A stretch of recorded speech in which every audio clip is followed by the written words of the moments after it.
So hello guys, അപ്പോൾ നമ്മളിന്ന് പരിചയപ്പെടാൻ പോകുന്നത് നമ്മളെ വത്തക്കൻ്റെ ഏരിനെ പറ്റിയിട്ടാണ്. അപ്പോൾ നമുക്ക് വീഡിയോട്ട് പോവാം.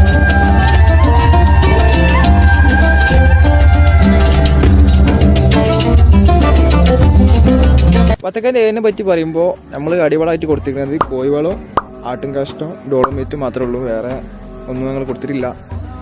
പിന്നെ അതാ മണ്ണൊക്കെ നല്ല പൊടിച്ച് നല്ല മിക്സ് ചെയ്തിരിക്കുന്നുണ്ട്. ഇതിപ്പോൾ മണ്ണ് ഇത് അങ്ങനെ ഇങ്ങനെ ഒന്ന് കയറ്റി കൊടുക്കും, അവിടെ നിന്ന് കയറ്റും. അപ്പോൾ യു ഷേപ്പായി എല്ലാം മളിച്ച് കിട്ടാൽ സംഗതി കഴിഞ്ഞ്.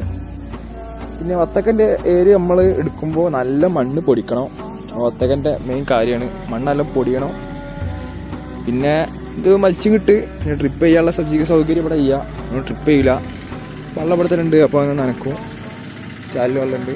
അപ്പോൾ വത്തക്കൻ്റെ ഏരിയ മഞ്ഞ് വത്തക്ക പ്ലാന്റ് ചെയ്യണം കാര്യങ്ങളൊക്കെ അടുത്ത വീഡിയോ വരും. അപ്പോൾ കൃഷി സംബന്ധമായിട്ടുള്ള കാര്യങ്ങളൊക്കെ അറിയണമെങ്കിൽ ഈ ചാനൽ സബ്സ്ക്രൈബ് ചെയ്താൽ മതി.